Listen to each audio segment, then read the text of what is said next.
Hello children, now I'm going to do the exercise that we did in class the other week. I'm going to solve it so you can have the answers. Now let's start with the first exercise. Here it says to express the following in the simplest form. Remember, when you have to write it in the simplest form, you have to divide both values. Okay, you have 25 ratio 50, and now if you divide these two numbers, you have 1/2. If not, you can try to divide it with the same number. For example, 25, you can divide it with 5. 50, you can divide it with 5, so you have a 10. 5, you can divide it by 5, so you have a 1. 10, you divide it by 5, so you have a 2, 1/2. Okay, this is part A. And part B, also, you have to write it as a ratio. You have 2.5 divided 50. So when you do this, when you want to write this answer with the calculator, you can write it also as a fraction. You can express it by 25 divided by 500. You can divide it by 5. You have 5. You have 100. You can divide it by 5. You have a 1. 100 divided by 5. You get 12. So a simplest fraction is 1/12. Okay, so this is for the first exercise. Now we go to the second exercise. Okay, this exercise, the second exercise, it talks about some metals, iron, carbon, and copper, and they give you the ratio of this metal. And they'll tell you that this is an alloy, which means that this metal is formed by these three atoms of other elements. So, well, here you have in question A, they give you this information. This is the data. Okay, this is the data that you have, and this is what you wanna find out: how much carbon and how much copper do you have. So, in order to do this kind of exercise, you have to work with the ratio. For example, here you have iron, which is in a 10. You have carbon, which is in the ratio 1. And you have copper, which is in the ratio 3. So let's say, since they give you information about iron, let's say you want to relate iron with carbon. Okay, then you have to express it as a ratio. And which is the ratio between iron and carbon? Well, it's 10 of iron for 1 of carbon. 10 of iron for 1 of carbon. And how much grams of iron do you have? Well, you have 20 grams of iron. So what you find out, what you want to find out, what the amount of carbon that you have. So once you establish this relation with the ratio, now you can solve the equation. How to solve the equation? X, which is divided, you go to the other side multiplying. So you have 10x equals 20. And since you want to leave x alone, you have to, the 10, you have to divide it in the other side. So you have 20 divided by 10. So x equals 2. Okay, x equals 2. And 2 what? Well, in this case is 2 grams. This means that for 10 grams of iron, you have 2 grams of carbon. And again, if you want to study the relation between iron and copper, iron and copper, which is the ratio between the relation between iron and copper? Well, it's 10 to 3. And what information do you have? Well, you have that you have 20 grams of iron. So you have 20 grams of iron divided by x, which is the amount of copper you want to find out. Well, again, you have an equation and you have to solve it by finding out the x. So what you do, you multiply 10 multiply x equals 20 multiply by 3. In this case, you have 10x equal 60, x equal 60 divided by 10, x equal 6 what? 6 grams. 6 grams of what? Well, 6 grams of copper. So this alloy is made of 10 grams of iron, 20 grams of iron, 2 grams of carbon, and 6 grams of copper. Okay, and again, you have to work with ratio to find out to solve the other question, which says, which is the total weight? The total weight, what is the total weight? It's the sum of all the weights of the elements that make the alloy.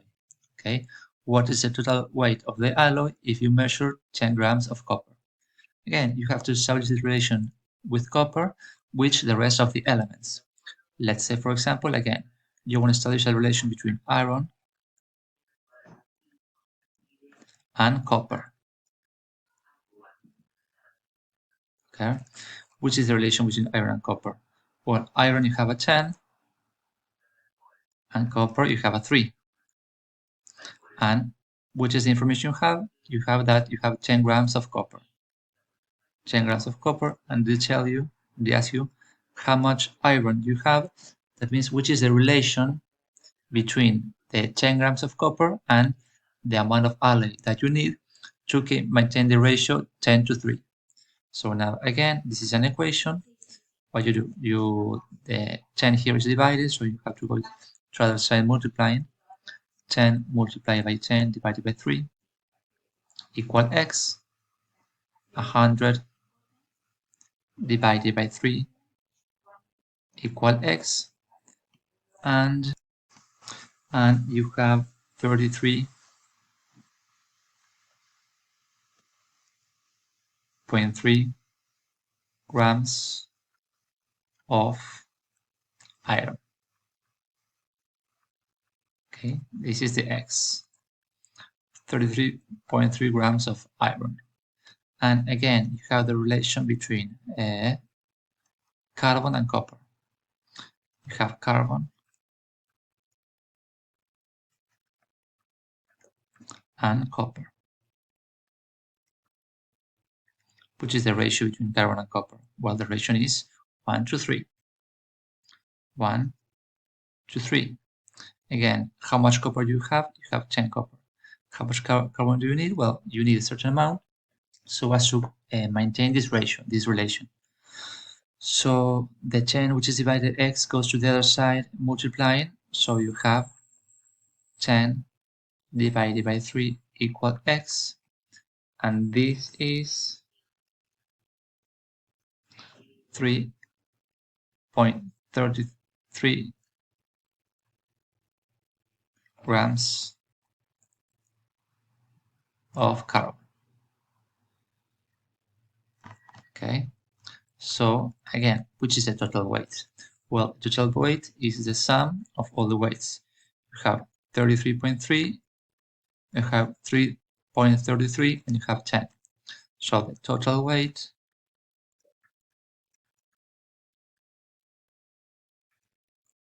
is 10 plus 33.33 plus 3.33. This is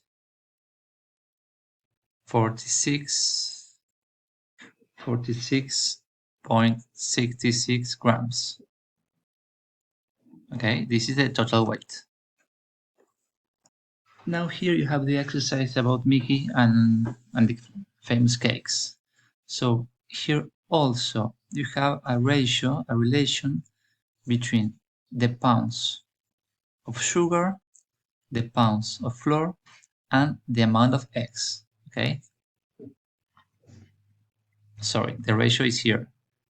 It's x is 4. The ratio 4. For sugar, the ratio is 10. And for flour, the ratio is 18. Okay. So they tell you that you have 13 eggs. 13 eggs. And each cake uses 5 eggs.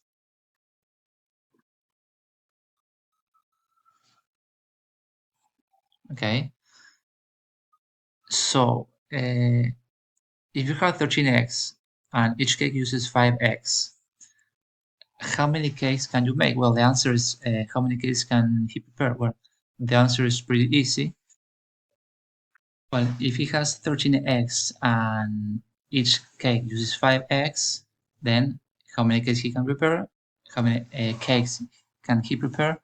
Well, he can prepare 2 cakes, which will use for which it will use 10 eggs. Okay, so there are 3 eggs that he won't be using. Okay, how much sugar does he need? Question B. Again, you have to study the relation between, in this case, between eggs and sugar, which is what they are asking you. So you have the relation between eggs and sugar, which is the relation. Okay, you establish a relation which is 4 eggs to 10 of sugar. And how many eggs will be using? Okay, he will be using 10 eggs for the 2 cakes.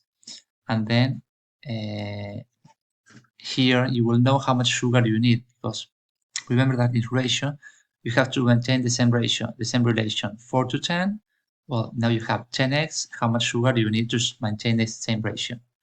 Okay, again, as an equation, x goes to the other side multiplying.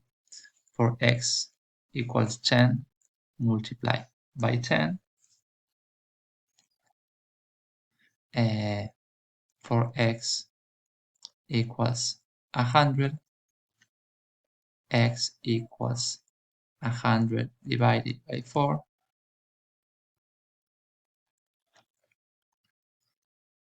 x equals 25 grams. Okay, this is the amount of sugar he will be needing. And again, now he asks you about the relation between sugar and flour, which is, I'm sorry, between eggs and flour. So again, the relation is if you have eggs and flour, which is the relation 4x to 18 of flour. And if you want to maintain the same ratio, you have 10x and how much flour do you need? So again, this is an equation. You have to solve it. You have 4x equals 10 multiplied by 18 for x equal 180, x equals 180 divided by 4, x equals 45, I'm sorry, grams, no, pounds. Pounds.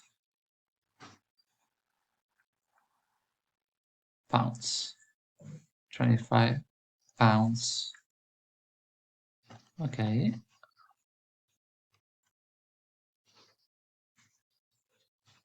Pounds, okay, pounds. Pounds of flour. Okay, that's it. I hope this exercise, this video helps you understand the exercise, and good luck for the exam.